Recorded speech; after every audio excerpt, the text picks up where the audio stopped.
What would he probably say? He would say, you're insane. You can go bowling in the winter. So how are you managing your thoughts? Your mind can be your greatest source of fuel or your greatest hindrance. How to close 999 of them and have the courage to walk through just one. It only means that there's always going to be work to be done. You're learning. And when you're learning, you are growing. You are growing to be something unique. You are growing to serve a purpose. Do not let failure confuse your opportunities. Let failure serve its purpose. Just make sure that you're serving your purpose. Make sure that you're not allowing failure to put you in a position to want to quit on you. Learn from failure. Let it be your greatest teacher of all. Let it educate you, so you can understand that nothing happens overnight. When you can't plant the crop, you can't go bowling in the spring, you've only got a certain piece of time, and you got to get it done in that certain window of opportunity. And that's what we've got here, a window of opportunity. Let's take advantage of it. It's called take advantage of the spring. And there's also an urgency here. How many springs have you got in a lifetime? Not very many. Life is brief at the longest. There's an urgency here. Don't waste your springs. Don't just let them pass, hoping the time will pass. Take advantage. You've got a new organization going, seize the spring. You've got a new distributor going, seize the spring. You've got a new life situation going, seize the spring. Take advantage of it. Don't let it pass without giving it the best of your two hands and your attention. Number 3, first, learn how to handle the winter. Second, take advantage of the spring. Number 3.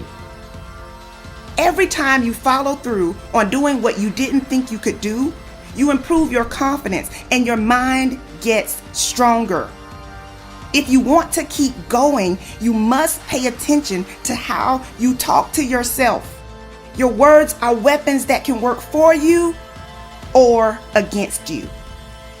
Everything in my life, when something got hard, I quit.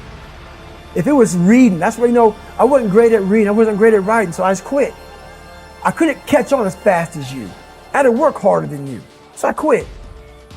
I wasn't great at things, so I quit. I'm not good at this. Like, man, if I could just go that distance, that extra mile. In the summer, learn to nourish and protect. We've got some major challenges now come summertime. One is to nourish our values, take care of them, feed them. Don't let them go hungry. Don't let them go wanting in nourishment and care. And then here's something else we've got to do in the summer. Defend ourselves against the enemies. Summertime is a unique time. It's a time of opportunity. It's also a time of challenge. But what else is new? It's what life is called. The last 6,500 years reads like this: opportunity mixed with difficulty. Opportunity mixed with challenge. We've got a chance to grow like never before, but I'm telling you, there's going to be many enemies that's going to try to prevent us. As soon as you plant the garden, the busy bugs and the noxious weeds are out to take it, and you've got to learn not only to nourish your values, you've got to learn to do battle with your enemies. To just go, just to finish. I want to finish. I want to feel victory. And victory for me wasn't winning, it was just finishing. So I said, you know what? If I could feel like these guys feel, it will change my life. But what I realized, the best feeling I had was when I was by myself trying to lose this weight. I had to lose it in literally less than 3 months. 106 pounds in less than 3 months. And literally, I started feeling victory just by putting myself in the battle. It wasn't about going to Navy SEAL training. It wasn't about being the 23rd guy in that chair. I started realizing, man, just by going to war with myself every day and putting these challenges and these goals and these obstacles, these insurmountable obstacles. So it wasn't about losing 106 pounds, me losing 5 pounds. It is a process. It is a learning experience, and a time will come where you will reflect on the many failures that you have embarked on. And for that, you will become greater than you was yesterday. So keep up the good fight, keep pushing forward, and learn from the failures, and move forward with a purpose for purposes within you. And only failure is there to teach you. Most people are so dazzled, distracted, so worried that they're going to choose the wrong one that they never step through one. And so my advice to you is just run around closing doors like crazy, walk through one with reckless abandon, knowing that you can always come back the other side and try something else. And also, if you're young, don't prematurely optimize.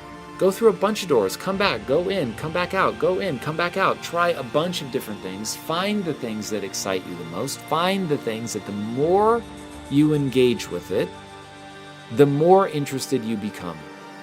If you engage with something and over time it starts to lose interest for you, that's not the right door. If, on the other hand, the more you learn about it, the more you engage with it, the more you're like, man, this is so fun.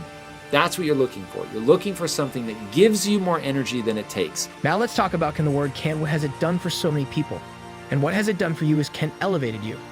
Has Kent put you in a better place in your life? Has Kent made you feel stronger? Has Kent make something resonate inside of you to give you the ability to carry on? Or if Kent, has it put you in a position to where you're just standing still and you're waiting for something? Maybe you're waiting for a handout. Maybe you're waiting for a pat on your back. Maybe you're waiting for someone to hold your hand. Can't. What is it doing for you now, Kat, is not something that you need to be holding on to. Can't doesn't do anything for me, and it shouldn't do anything for you. I mean, look, man, God gave me a life I never even really dreamed of. He gave me even beyond what I dreamed of. I mean, you think about it. The money they pay me is to wake up, I either play music or I tell jokes. I either play music or I tell jokes. I entertain people for a living. They give me money. That's a blessing, man. See, when I wake up, I don't have to go to work. I get to go to work. See, that's the difference, man. Some people have to go to work. I get to go to work. I don't have to. I was doing this for years for no money. But through grace and mercy, he just kept blessing me. And then, I got other things I want to accomplish, I'm not through. If it's taking more energy than it gives, this is not the door for you. So you want to find that thing where the more that you engage with it, the more fascinating it becomes. Now, if you do that, and the only thing that you pursue is the thing that's giving you more energy, and again, it's going to give you more energy because there's something innate about it that's fun, and you did what we talked about earlier, where you figured out why you wanted it, you started assigning meaning and purpose. I'm doing this to save my mom and my sister, whatever the case may be. But you're assigning something to it that is deeply personal, that really makes sense with that thing. And now, when an unforeseen obstacle comes your way, you know why you're fighting for this. And you will push through that boredom because it's something that on balance you love anyway, and you're fighting for something that matters to you. When you get that magical cocktail, as Friedrich Nietzsche said, a man with a strong enough why can endure any how. I've been at this a long time, man. Like I'm thinking about the end, But all I want to do now is make enough money to change kids' lives.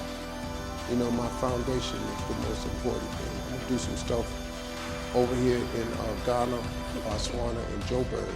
Those are 3 cities I'm targeting for my foundation to come and change. So that's what it is now. That's motivation, and then, I'm a trailblazer, man. I gotta show other people how to do it. My job now is to show y'all how I did it. That's why I talk all the time about motivation. I talk more about motivation now than I do comedy. Because, your career is what you paid for, your calling is what you made. So I'm in the calling part of my life now. I have to, like when you ask me a question, see, I can't just, like if I tell you you got to write it down, I'm telling you how to make it. You have to do this. Now you can try to do it if you could try to not do it. Now let's talk about trust. Trying seems to be the new thing. Well, I wouldn't even say that it's the new thing. It seemed like it's the everyday thing for so many people. Well, I tried. I couldn't put down that chocolate piece of cake. I couldn't put that key piece of cake down. I tried. I couldn't get up in the morning. I'm not a morning person. I tried to get up, but I couldn't get up. I tried to be nice, but I couldn't be nice. I tried. Everything you did is try, but you didn't even give yourself the satisfaction in doing. I'm addicted to living my life. I'm addicted to just being happy as much as I possibly can.